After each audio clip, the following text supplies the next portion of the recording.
안녕하세요. 안녕하세요. 네, 안녕하세요. 이번에는 좀 진지하게, 네. 우리 수련생들을 위한 코너로 돌아왔습니다. 네. 저희, 오늘 일단 저희 오신 목적 있으시잖아요. 네, 사실 오늘 슈퍼비전 하러 왔습니다. 네, 오늘 슈퍼비전 하러 오셨고요. 네. 심리 검사를 할 때 일단 접수 면접부터 하잖아요. 네. 그 접수 면접 때 요것만은 꼭 탐색을 했으면. 네. 물어봤으면 좋겠다 하는 게 뭐가 있을까요? 요것만이라고 얘기를 하기보다는 그게 좀 정해져 있습니다. 네. 첫 번째 이제 증상, 그러니까 이제 제일 본인들이 힘들어 한다는 거. 네. 근데 이거를 먼저 물어보는데 사실 이걸 물어보면 안 돼요. 이게 의미가 없어요. 왜냐면 이거는 맨 마지막에 나오는 결과적인 부분이기 때문에. 우린 심리학자잖아요. 그럼 이 결과가 나오게 되는 그 프로세스에 관련돼 있고, 그걸 통해서 이제 내담자가 어떤 어려움을 경험하고 있는지에 대한 그 기능에 대한 걸 물어봐야 돼요. 그래서 만약에 반드시 그 많은 것 중에서 하나만 알려주세요, 하나만 꼭 알아야 된다라고 한다면 실질적으로 심리학자가 물어봐야 되는 것은 기능 이상입니다. 각 영역에서 사회적, 직업적, 대인관계적 또는 학교적 이런 곳에서의 기능 이상을 어떤 방식으로 이 사람이 어떻게 힘들어지고 있는지에 대해서 물어봐야 되죠. 네. 저는 이런 얘기를 들을 때 이런 생각이 들어요. 너무나 책에서 나오는 말 같아요. 그렇다면 이거를 내담자한테 내가 기능을 어떻게 하고 계신가요? 라고 물어볼 수는 없잖아요. 그러면 실제 우리가 실생활에서 할 수 있는 표현으로는 어떻게 물어보면 좋을까요? 어떠세요죠, 그냥. 어떠세요? 네. 무심하게 학교 생활은 어떠세요? 친구들하고는 어떠세요? 직업은 뭐 하시고 있으신 일에 관련돼 있어서 뭐 잘 되시나요? 집중이 잘 되시나요? 안 되시면은 그걸로 인해서 어떤 손해가 되나요? 이전하고는 어떤 차이점이 있나요? 뭘 해보셨는데 잘 안 되셨다면 어떤 것 때문에 그러신가요? 그걸로 인해서 본인이 이전보다 더 나빠지거나 불편해졌다면 그거는 뭐가 얼마나 그렇게 된 거죠? 와, 술술술 나오네요. 네.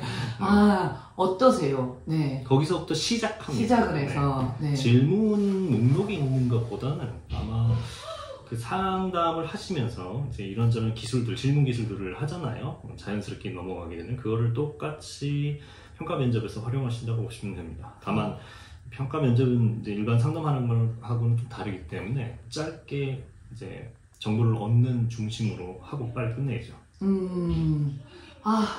제가 지금 막 들으니까 또 떠오르는 막 질문들이 있는데 이걸 꾹 참고 다음 질문으로 넘어가 보겠습니다. 정말 궁금한 게 많은데요.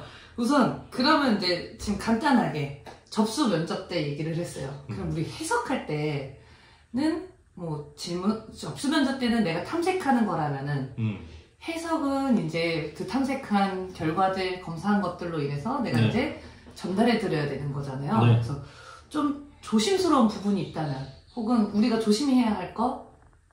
조심해야 될 거? 네, 뭐가 있을까요? 제가 항상 얘기하는 거 2개가 있는데 학생들한테도 그렇고, 첫 번째는 병을 가지고 있는 사람으로 보지 말고. 왜냐면 저희가 배우는 모든 이 심리학에 관련되어 있는 이론들, 사실은 원래 병을 파악하기 위해서 만들어진 이론들이라 이거 아니잖아요. 근데 이제 임상과 상담이 좀 특히 좀 그런 부분들이 있어요. 근데 이 임상과 상담을 전공하시는 분들이 대학원도에서 오셔서 이제 먼저 배우시는 분들도 있지만, 상담이나 심리치료나 심리평가나 이상심리나 이런 것들을 더 중점적으로 공부하시는 경향이 있어요. 그걸 또 먼저 보시거나. 이러다 보니까 이상에 대한 심리를 먼저 배우고 그게 기준이 되어서 사람을 보는 경향이 발생됩니다. 근데 사실은 그 이상과 정상을 나누는 기준이 여러 가지가 있잖아요. 적어도 교과서엔 5가지 정도 얘기를 막 하고 있고, 그런 부분에 있어서 이게 정상이냐 이상이냐를 확실하게 구분을 하려면 정상을 먼저 알아야 돼요. 그러니까 정상 심리학이 무엇인지 알고, 근데 그게 가장 대표적으로 발달 심리, 사회 심리, 인지 심리, 지각 심리, 신경 심리 이런 것들이 있는데, 이거를 잘 안 하시죠? 또는 이제 하셨다고 해도 머릿속에서 많이 날아가시죠? 그 기반이 약한 상태에서 이제 이상 심리가 먼저 올라가니까 이걸 중심으로 해서 이게 해석이 돼버리는 거예요. 이걸 중심으로 해서 이게 해석이 되는데, 그러다 보니까 검사도 사실 만들어진 거 대부분의 목적이 이상이냐 아니냐 이거를 지금 보려고 하고 있는 건데 정상에서부터 이상이 간다라고 생각해야 되는데 점수 일반을 가지고 다 그냥 이상이다라고 생각을 하고 해석을 해버리니까 보고서가 싹 다 이제 역기능에 관련되어 있는 내용들로 정리가 되는 겁니다. 그래서 되게 분명히 잘 기능하고 있는 부분들도 있고 심지어 강점일 수도 있는 부분들이 있는데 우리 사유에서부터 끝까지 마지막에 논의 제언까지 이렇게 쭉 읽다 보면 그냥 병자예요.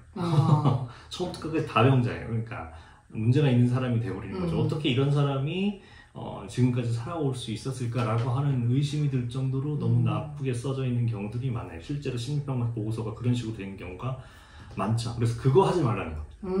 네. 분명히 이 사람이 살아있는 거는 지금 되게 적응을 잘 하고 있는 부분이 있는 거거든요. 근데 그게 본인의 능력일 수도 있고 외부의 사회적 지지 자원일 수도 있고 단순한 경제적 자원일 수도 있고요. 그런 것들은 모두 다 합해서 이제 내담자의 강점 요인이 될 겁니다.